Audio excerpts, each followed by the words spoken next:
morning. It's always good to start your day with a smile on your face, and I'm sure you have done that already as much as I'm smiling at you. Thank you for always staying tuned and, paying attention to all that we have to say and deliver to you on Morning Dew and Newspaper Review. Okay, I am your host, Modo Dominic, and with me is my wonderful co-host, and I'm starting from my right. My name is Dapolo. Good morning, Modot. Good morning. Good to see you again. Thank you. It's good to have you back on set. Okay, and to my left. Yeah, thank you very much. Good morning, everybody. My name is Shogun White, as you all know. It's good to be here this morning again. Good to have you. I must confess, you are looking radiant. Thank you. You aren't looking bad too. Thank you so okay, we'll go on a quick break, and when we come back, we'll take our quote for the day. We'll be right back shortly.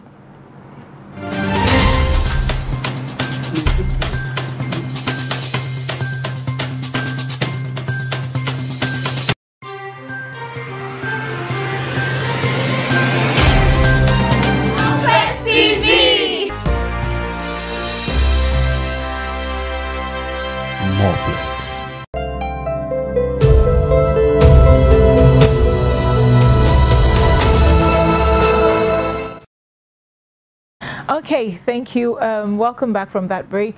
So we'll take our quote for the day. So could you help us, Dapo? Yeah, the quote for the day is from the book of Romans, chapter 8 and verse 28. It says, ramification, wherever God backs you up, consider it the ultimate backup. Thank you. God bless you.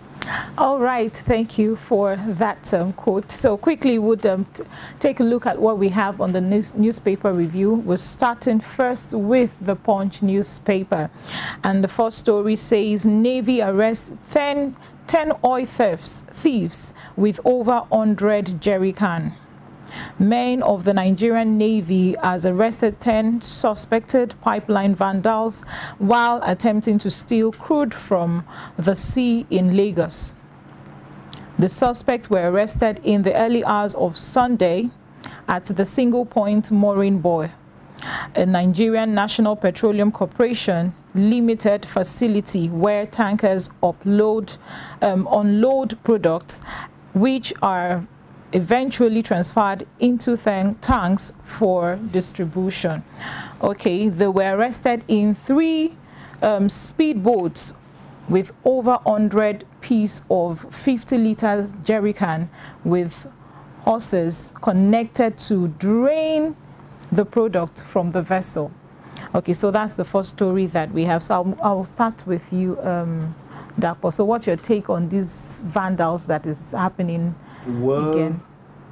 I think it is impressive to hear that virtually every week there has been an arrest on people who are trying to steal some of our oil, and we must give it to the Navy for that. Kudos to those to the team. Osama bin Laden, it was the Obama administration, and all the media went to work trying to publish that. So when there are evil happenings around the world, within the country, the job of the military parastatal is to look into those perpetrators and have them arrested, and then have it reported. That way we can have a safe environment, and it's even a lesson to people who are even planning that, maybe I should look into corporate stealing or whatever, that if you do so, you are likely to be caught, and then everybody can be happy. We can all be have peace. Peaceful as a country and as a nation. All right, coming to you, White. What's your take? Okay, seriously, I will go with Bishop on this.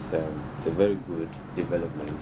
That shows, or that goes to tell us that our security operatives, our security personnel are doing their job, and they are doing their jobs, and they came to the rescue and they served the case. Also, we also need to, because this is a case of bunkering, oil bunkering, which is not it's not new, it's not peculiar, it's something that we experience every time, but we still need that. Security should be beefed up. If the Navy can arrest these people, especially it was actually on a Sunday morning, early Sunday morning, if they can arrest these people, while they were trying to get oil from an NNPC property, NNPC station property. So if this can be done here, it can also be replicated in our oil pipelines, where the real and the mega bunkering is happening. Can be replicated. Okay, let's equip the military. Okay, let's be strategic with our because these thieves, these bunkeries of these people who are doing this oil thefts, they are coming up with new tactics every day. Exactly. New ways of doing their businesses. So we also need to do more, and I want to commend the Navy on this. Thank you so much. Okay, we'll look at the second story that we have still on the Punch newspaper, and this says Abuja land. FG may revoke land allocations, demolish 6,000 buildings, slums. The federal government may demolish no fewer than 30 illegal settlements and slums and over 6,000 illegal buildings in the Federal Capital Territory, Abuja, as part of measures to restore the nation's capital master plan. The Minister of Federal Capital Territory, Nyesom Wike, who dropped the hint on resuming office on Monday, said all illegal buildings distorting the Abuja master plan would be pulled down. Wike vowed to flatten the illegal buildings even if they belong to a minister or an ambassador. I love that last statement. Even if they belong to a minister or an ambassador. So whoever it is that owns a property that, that is affecting the movement or the growth of these territories will be pulled down. And I really look forward to, this statement coming to pass, and not just with words, having to resume office and then he's making these issues that, we are ready for him. We are ready to see what he has to do and what he has to deliver. So what's your take? You see, number one is that upon his assumption to office, hearing the news yesterday is bothers me both positively and negatively. Negatively, okay. Because it's not easy to build, but to demolish can be very swift. It can be very, very easy. So, and if the target is 6,000 illegal buildings, that's on the other side is to render maybe multiply that by 3, because in every house there are more than 3 people. Exactly. You get. So if you multiply that by 3, you have 6 times 3 is 18 or so. Yeah. So that's 18,000. You have to render 18,000 people homeless. That is the operation we are trying to do now. So this operation is targeted at making 18,000 women, men, and children homeless. And number 2 is that not if it is targeted at the ambassadors, the whoever, they don't have one houses. They have multiple houses. No, basically that's not the target. It's just saying. No. I'm just generalizing directing it to the storyline, which pointed to ambassadors, if they be ambassadors, if they be. So as we do this, we should also have in view that this demolition is never going to make people smile. It's going to bring more pain on them. And besides, what were we looking at when people build? When people are laying foundations? When people, what are the agencies in charge of making sure that you don't build on government structures, or restricted parts of the state? What were they looking at when they did foundation to lintel level, to cement it, to plastering and roofing and all of that? So they moved in. You didn't do anything. Now they have lived there over a time, and now you are going there because you are the newly. I would just say to the Honorable Minister to tread softly. I love his ambition. I love law and order. I love that he wants the Federal Capital Territory to look beautiful. But beyond that is a minimum of 18,000 proposed, attempt to make homeless. For me, that's going to be huge on those lives, and it won't be nice at all. It will be nice if Yoruba will say "Tabanya soku soja," Okay. That is that whenever you are trying to enforce, judgment in a market, or you're trying to throw stone in the marketplace, it might get to your neighbor. It might even get to your family member. So when you throw stones, be careful when you do so. Okay, I'm sure at this point he's going to be diplomatic about it. So what's your view? Well, are you still on his own perspective or from his own view? I think I would also go with I love the points that Bishop raised this on this point. Now, Minister Nyesom Wike has been appointed, and they have resumed office, and they're starting work. I think they are hitting the ground running. Now, hitting the ground running now, the first thing you're coming with is demolition. Now, what runs through? What message are you passing? Now, there's a proverb in Yoruba, just like Bishop. You also gave a proverb this morning. Let me follow your his lead. There's a proverb in Yoruba that says,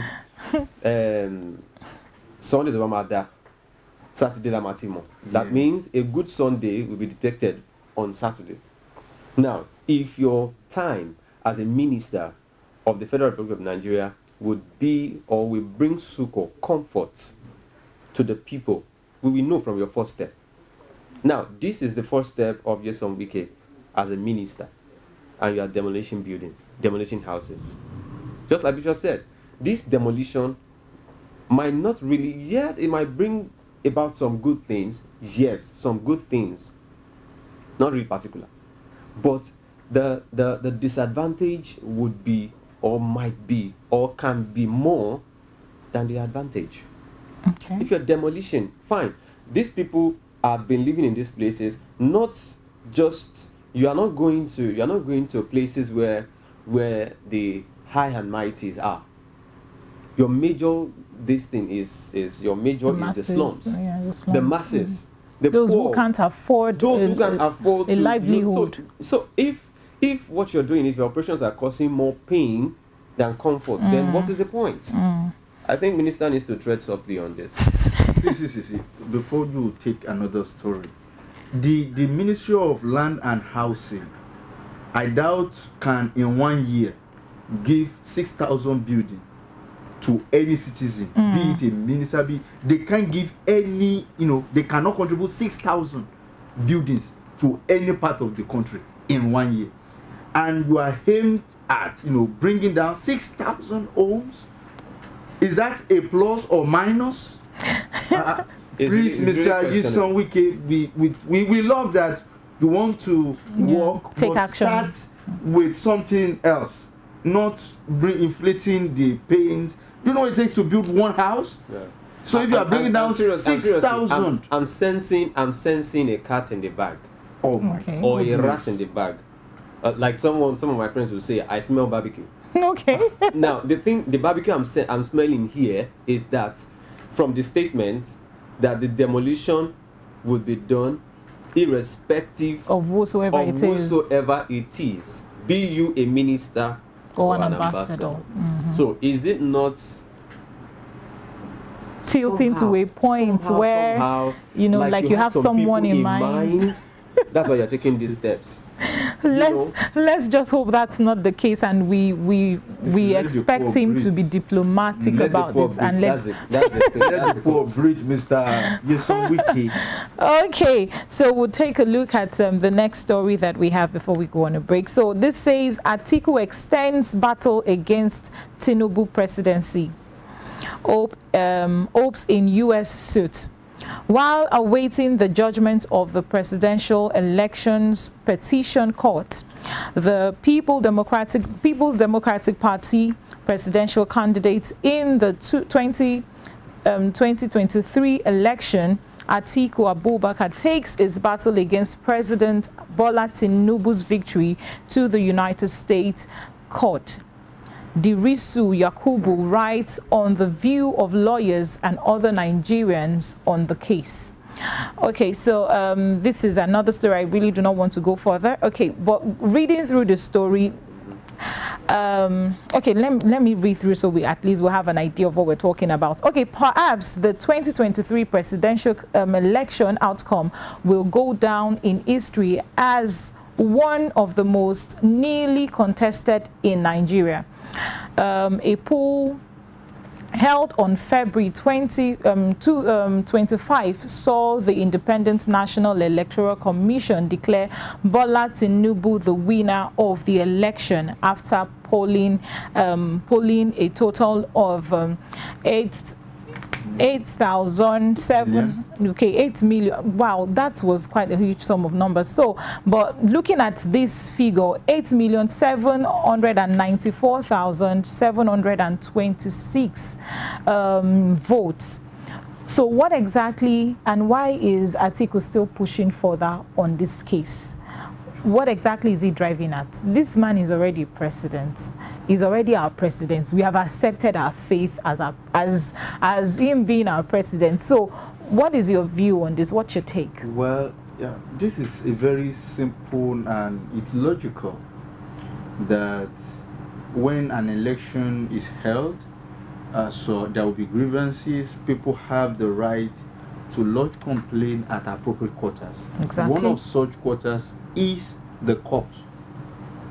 Now there are each surrounding, you know, how President Bola Ahmed Tinubu became the president of Nigeria. Okay. And Mr. Atiku is not the only one filing complaint. Mr. Peter Obi also is filing a complaint, and they have right to do so. The provision of the law empowers them to question how their contestant became the president, and they are doing it lawfully. So for me, their attempt to question the presidency is laudable. Is a very fine approach. They have done that in the Nigerian law firms. Now they're extending it to U.S. courts. If they like, they can take it to Russia courts. They can take it to France. They can take it to as many. The world is a is a big village for, and you can remember if you remember the coup d'etat group of Niger were trying to insult the president while he was trying to interfere in their affairs. Mm-hmm. They said how that is on I've forgotten the English word they use. Just saying that he is not the legitimate winner, that his presidency is questionable. Yes. That how credible is he to question their operation right there in Niger. Yeah. So there is a lot of rancors, questioning around how the president emerged.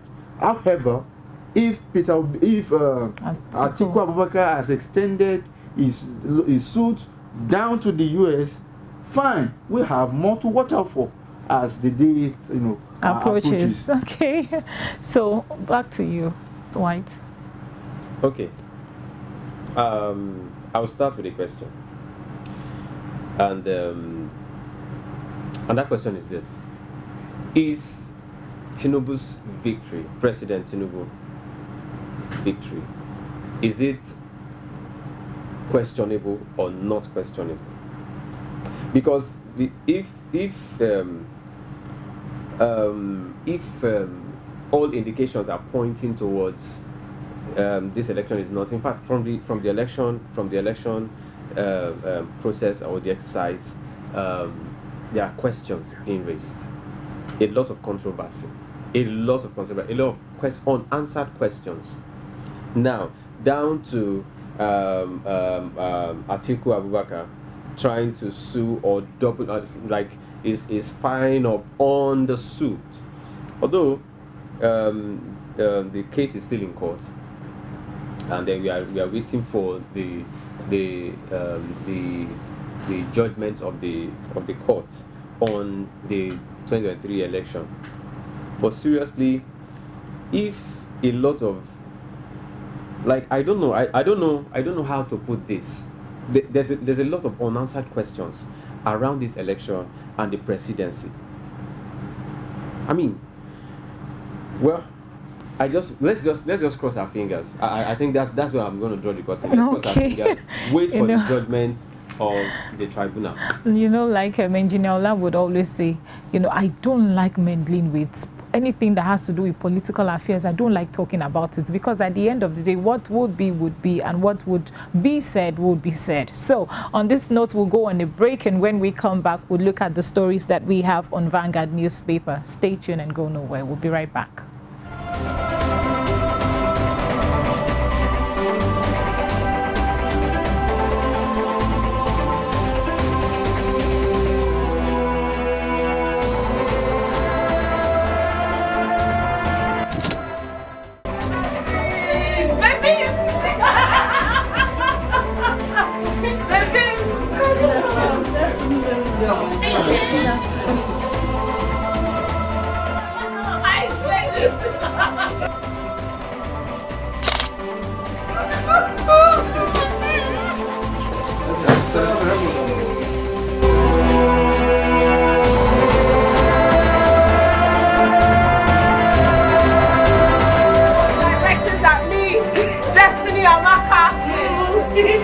There's your daddy.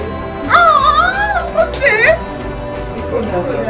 If I go give me 50-inch plasma. Join them.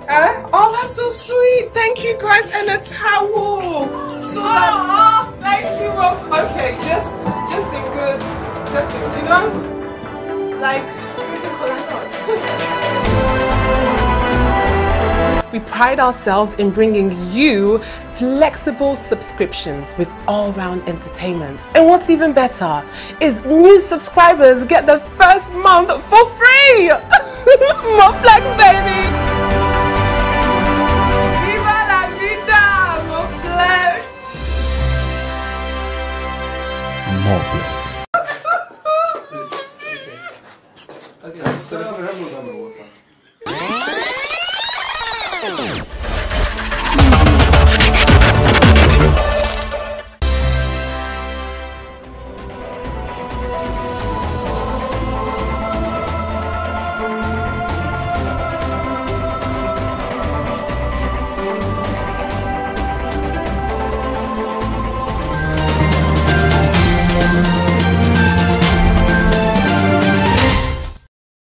Thank you so much for staying tuned. It's still your Cactv, and this is the newspaper review on your morning dew.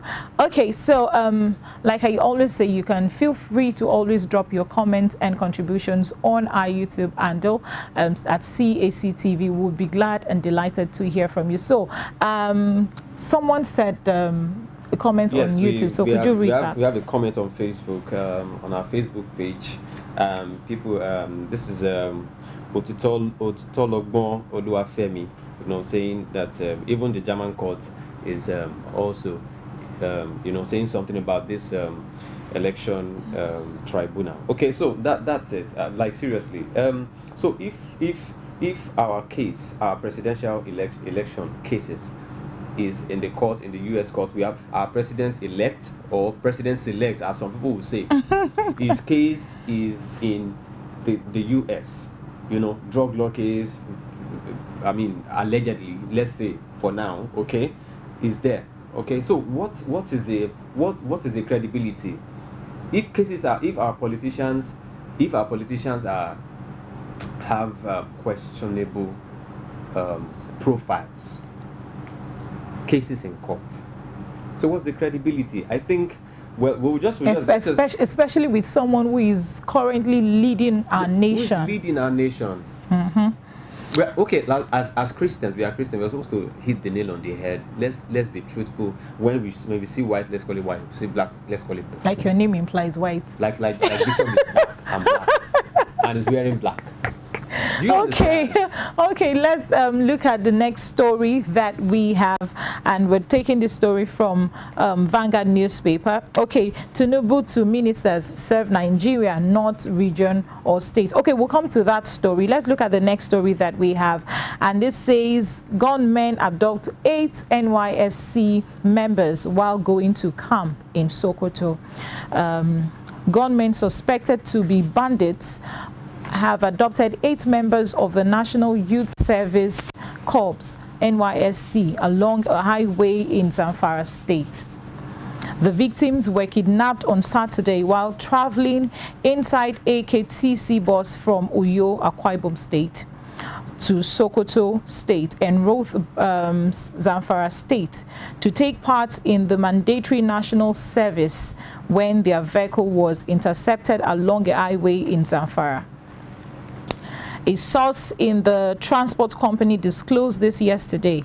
The source, who did not want his name mentioned in the report because he was not authorized to speak on the incident, said the corps members were 11 in numbers, but the 3 escaped from the gunmen apart from the 8 corps members. The driver of the bus was also adopted, he said. So this is a story that we have from the Vanguard newspaper.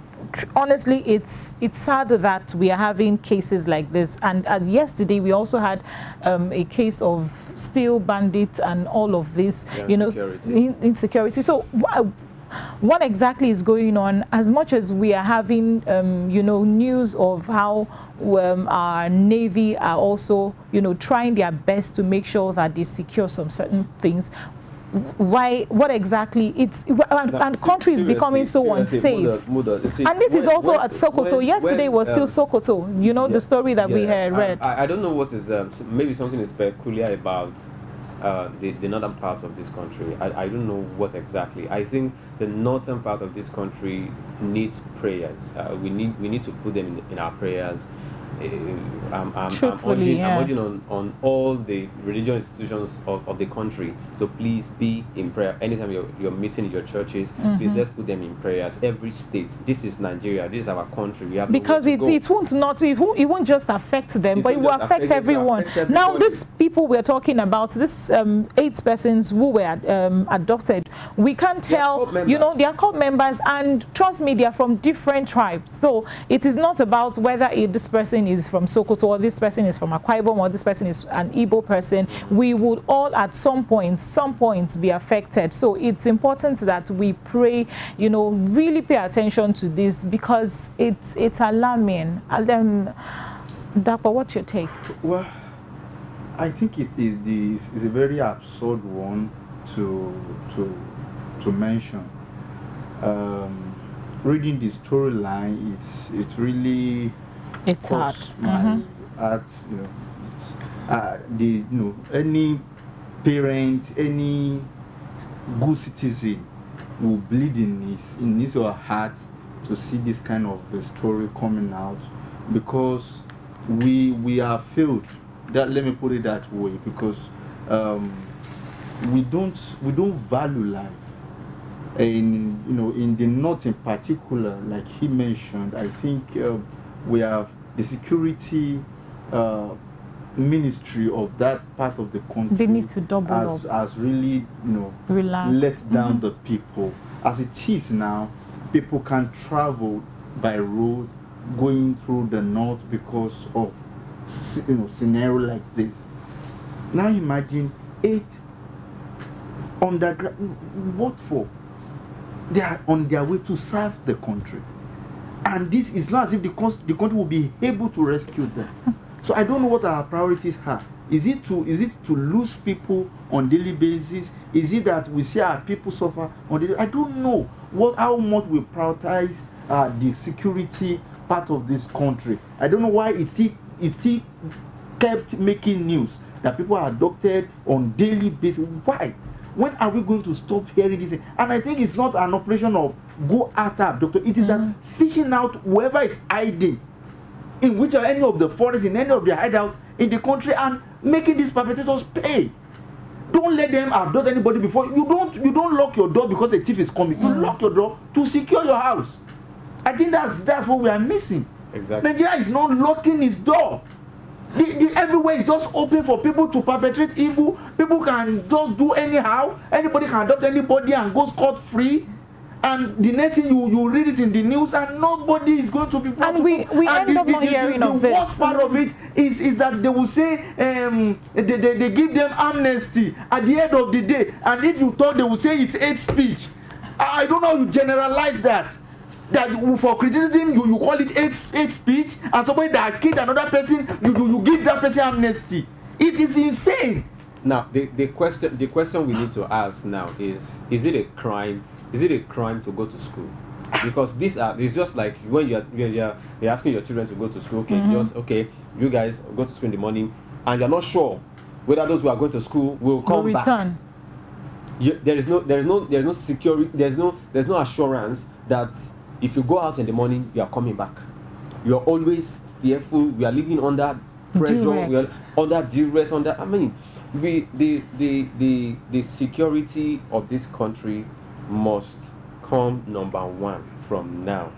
It must come number. The ministers who are being newly appointed should please deal with security. Do something about it. In fact, it is. You recall a colleague of hers right in the studio was abducted 2 years ago, going to 3 now. What is suffered? The trauma lives with lingers. So it's not as if you are rescued and now you now have a sane life. No, the torture you go through for your people to pay. Exactly. It's not small beating. Exactly. People have committed no offense. Exactly. Some of them are not even the children of the rich. You will get to know that they are oh my goodness. Let whoever is in charge or whatever whoever they will deploy to rescue them should please make it quick, so they don't have to be tortured. They are abducting pastors. Of course. Of course. There was one story in the dailies yesterday that a pastor was abducted and they are asking for a ransom of 100 million naira. You can just imagine that. We've turned kidnapping now into a business. It has become a brand. It has become a business now. I mean, and the government is not doing anything about it. We can't say that they are not doing anything about it, but they are not doing enough. Government is not doing enough. There is so much to be done. There is so much to be done. So much. Honestly, we really need to pay attention to the security sector. It is becoming so overwhelming that people can no longer walk on the streets of Lagos or on the streets of wherever they stay without having to look right, look left, and look ahead for safety. Please, something needs to be done about this, and immediately. Okay, we'll look at the next story, and this story is from the Nation newspaper. And this says 5 electrocuted while erecting billboard in Rivers. 5 young men have been reportedly been electrocuted in Rivers State while trying to mount a billboard with a metal frame in the state.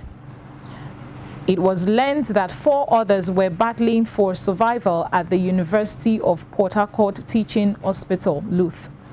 Okay, that's UBTH, where they were rushed for treatment. The incident was said to have occurred in the Obiri-Ikwere area of Rumosi community, Obio Akpo local government area in the state.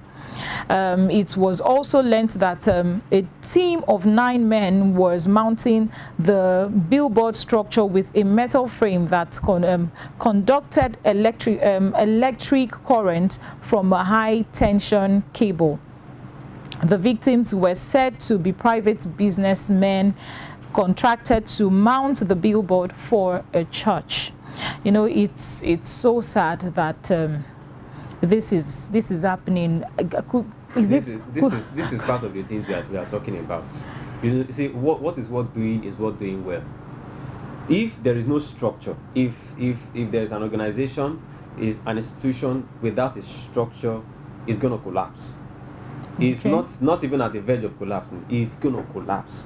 Now, one of the things that comes to mind, because we can't see the picture, we can't see the video, or we were not there present to witness know how it happened. But with what we know, according to our experience in Nigeria, there are things to look out for. Now, billboarding. What is the responsibility of LASA? Or the media billboards and signage and adverts company, organization of this country. How do people erect billboards? That's one. Two, it won't surprise you that where those men want to erect that billboard would have high tension. It will be very close, and our mode of passing our wires it can be very funny in this country is so awkward, so awkward that and obvious that you can see. You see some structures, even here in Lagos, some structures built directly in front of a transformer. No, okay. Now let me be sharing your life with the transformer. Let me shock you. In my estate, before you enter the gate, there is the security post. So now, by the security post, there was no structure initially. The structure that was there was just a little hut where they can just stay. Yes. So as at 2 weeks ago, just me coming back from a visit that I went for a week, and then I realized that it has been set to a story on what it was before. And right beside this building is the transformer, just right beside it. Now, what we have, the space between the wire, the cable is just, in fact, I'm not sure it's up to 3 meters. 3 meters. Can you imagine? And I was forced to go and meet the guy. That what exactly is going on? I had to call because we have the landlords association. Okay. So I had to go and meet my landlord and say, please, I want a number from that place, the chairman of this estate. I need to call him and tell. We see that they are so blind to see that the level at which the pole is too close to the building, and then we have it right beside it. What exactly do you even need the building for? These people are security men that were supposed to just work. After their duty, they go home. They're not supposed to be sleeping. So what do we need that building for exactly? These are what some of the things we're talking about. Many houses in Lagos, many houses that they have, some houses when they have a story building, you have this balcony, okay, made with iron, okay, exactly, and the iron is just a step away from the electric cable, and when there is a spark, it's sad. It affects everyone.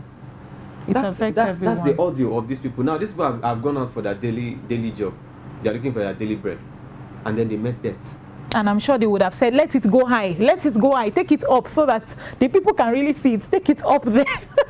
No, as sad as this is, it really calls for a lot of attention. Bishop, what's your take? You see, first of all, I would just say rest in peace to the victims.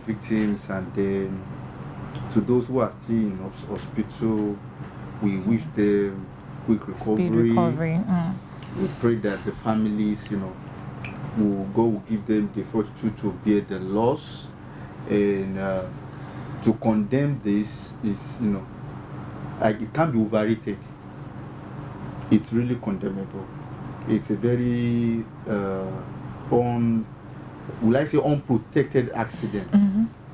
It's uncalled for, and then I think something is wrong with the manner at which we value lives in this part of the world. Our priority can be so monetary that we don't care who dies and we don't care who survives.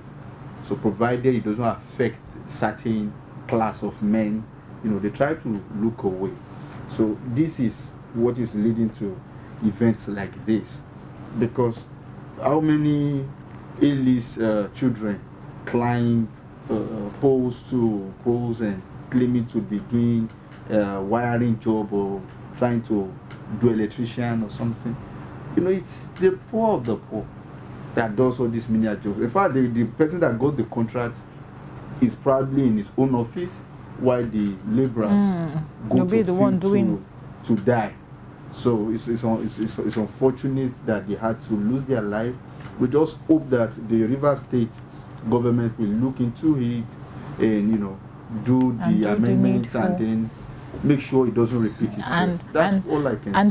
Don't be surprised that these people who went for this job may not be professional on this field, because I also believe that if you're a professional in a certain field and you're asked to do something, you survey that place, look at it. This is how we are going to do it. This is what needs to be done. This is what we should look out for. But there are limits. I understand, there but I'm just. It's not about being professional. But there are limits. These are things. These are things that we also need to look out for. There are limits. They exceeded the limit, and when the spark happened, it claimed them. That's what we're saying. If you're expert in the field, if you're an expert in the field, you know that. So you know that this is a limit. People are ready to die to hand. Nigerians are ready to do anything to eat. That's for survival. But I'm saying that because people are dying inside, so they are like, you now call me for a job. Oh, you know, we will say we will do. And that's what happens. Because if you're professional in a certain field, it is the system on ground that are so impoverished people to the point that they are willing to do anything just to survive. But not at the expense of your life. Asking the Rivers State government to do the needful. Look into that area, wherever whatever electrifies the people. Let there be a distance between the billboard and that object or that pole or whatever cable you had on that place. You know, that is the matter. Nigerians will go anywhere for money. People that dog are suckaways. How do they do that? Have you witnessed those guys working? Or dog are well? Have you witnessed them working? Have you witnessed those who do boreholes also? Those who do manually. Oh my Jesus!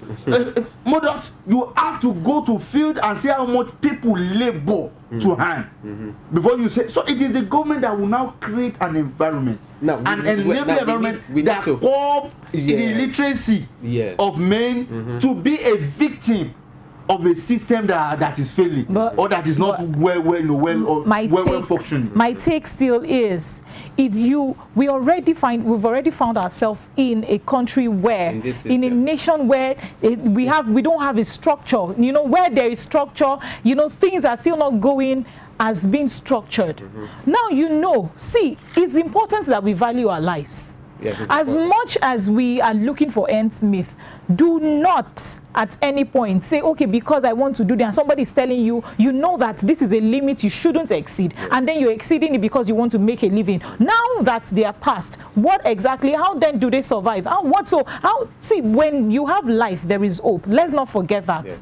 So no matter what it is, even if they are paying you $1 million for and then you know, for a job, and then you know that this job is going to cost you your life, it is better you avoid it. That's my take. I'm not saying that, you know, the situation that we find ourselves, the present economy is not forcing you or forcing us to a point where we have no choice. Like people would say, at that point, I don't get choice, so I have to do it. But when it comes to, you know, your life, when your life is involved in this, please take a second thought and withdraw if you have to withdraw. Okay, so that's the story. That's one of the stories that we have from the Nation newspaper. So we'll take a look at the next story that we have on the Nation newspaper, and this says FIRS steps up plan to prevent tax evasion by firms. 11 shipping companies operating within Nigeria's territorial water have been given December 31st, 2023 deadline by the Federal Inland Revenue Service, FIRS, to settle any outstanding tax returns. The deadline was contained in a public statement issued yesterday and signed by Executive Chairman, Federal Inland Revenue Service, FIRS, Mohammed Nami. The order came after 2 previous statements issued by the FIRS in June and December 2021. The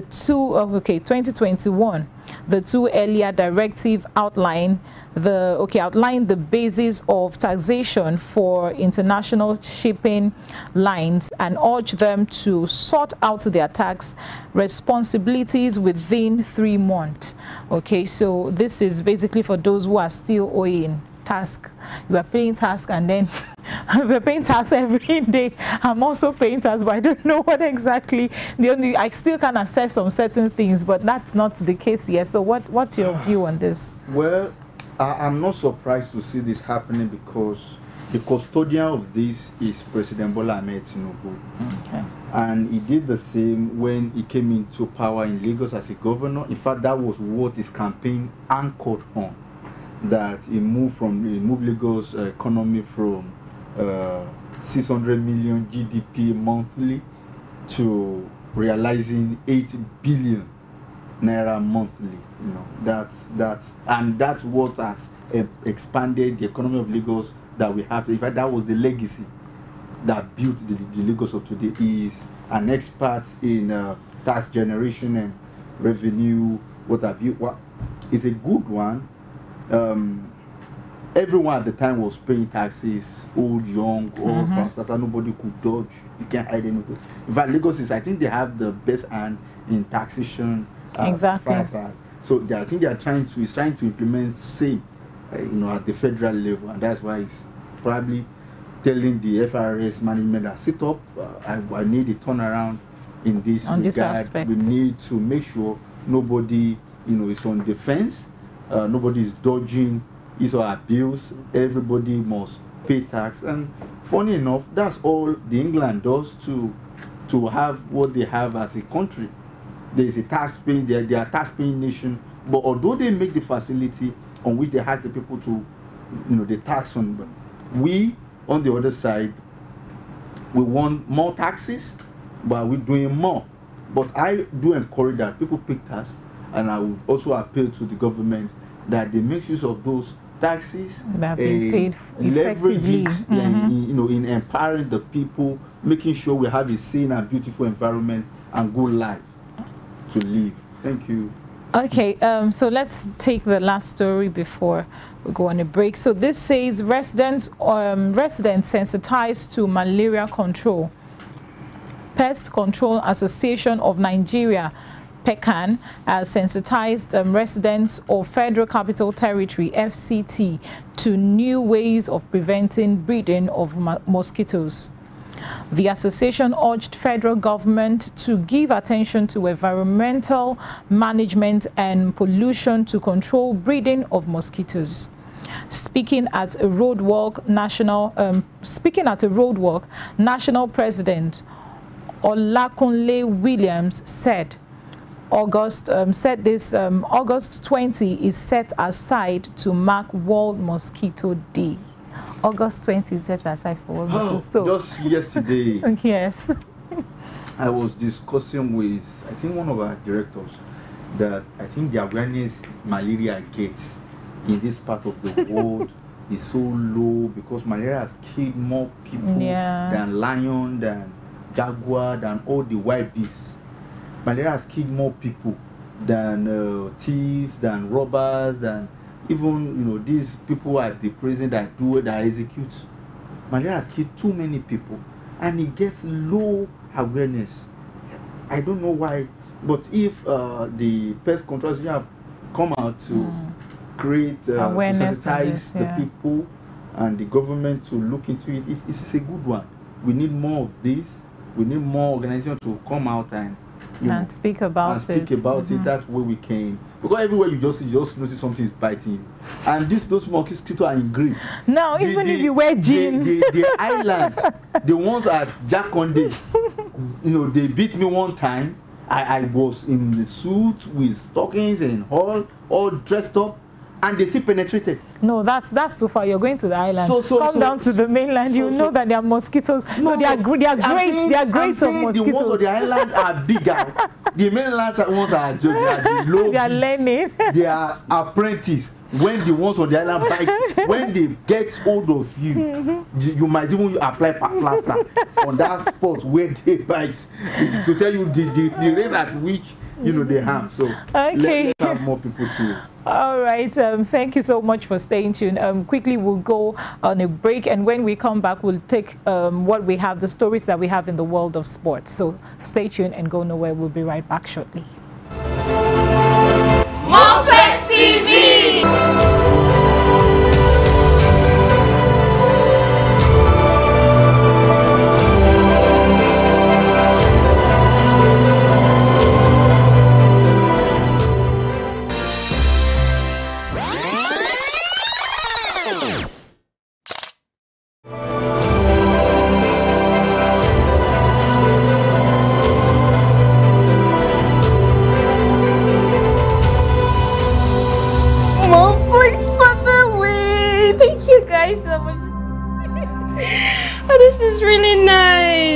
Decode that. Now you guys make hand contact. Yay! Cheers to the good life! Can I wait?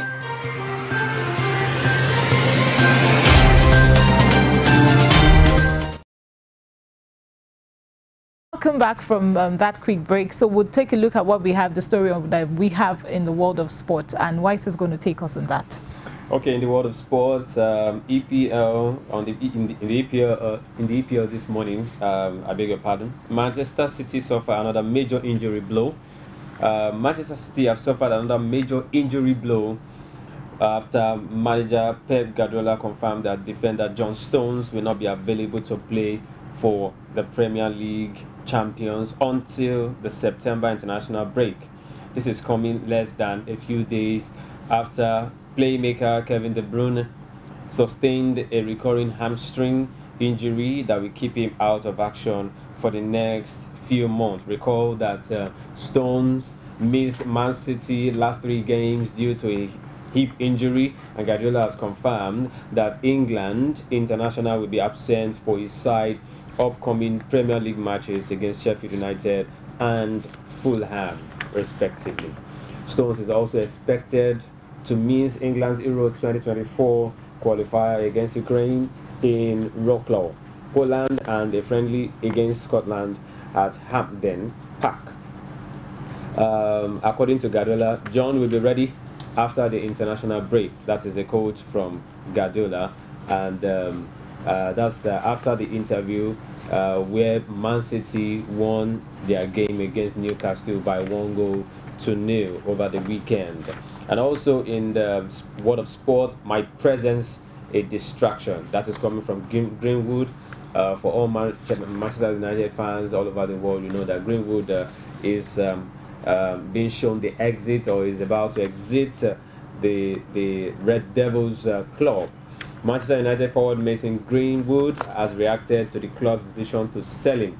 The 21-year-old released a long statement following Manchester United's decision. His statement reads, "I want to start by saying I understand that people will judge me because of what they have seen and heard on social media, and I know people will think the worst." End of quote. And also matches that was played yesterday, Monday Night Football.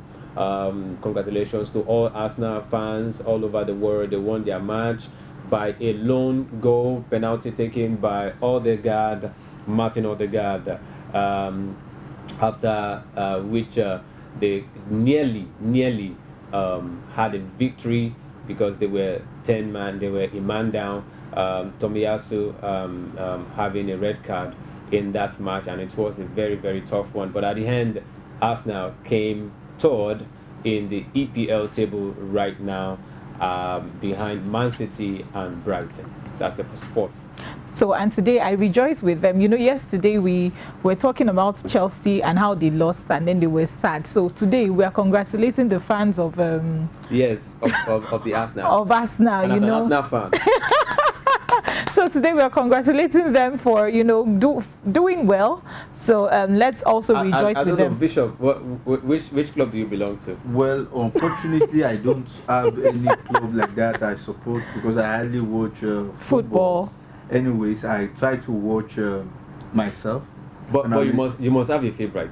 My favorite would have been maybe Arsenal. Arsenal. Kudos to all Arsenal fans all over the world.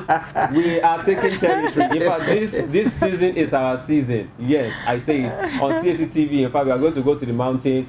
Arsenal is going to win the Premier League. Don't take it. Don't twist it. All right. So to this point, would have to call it a day. Thank you so much, our wonderful viewers, for being an amazing viewers, for always standing by and making sure that you tune in whenever we come online. Thank you so much. So let's call it a day. So what's your last word for you? For me, people don't forget the God factor. In other words, God's backing, like I said, is the ultimate backup. When you have him, you have everything done. God bless you. Right. Yes, we want to say thank you for all our viewers today on CSC TV. You can always join us or get acquainted and tune in with us on all social media. We're on Facebook and we're on YouTube. Also, I want to say thank you so much for those who have commented this morning. Oluwasoji Olubode, for your comment. Thank you very much. And also, Otitologbon Oluwafemi, thank you for your comment on Facebook also. And also, we have yes, Otitologbon Oluwafemi, thank you so much. And those are the people that commented on Facebook. We want to say thank you for being there. Thank you for contributing into the program. That means what we are doing, you are liking it, and we promise to do more and be of good service to you anytime we are coming. Okay, and just like our darling engineer Ola would say, bye Nigeria. Be Nigeria. Be Nigeria. Be Nigeria. Bye Nigeria. Thank you so much for staying tuned till we come your way, same time, same station tomorrow. Have a lovely day ahead. Bye for now.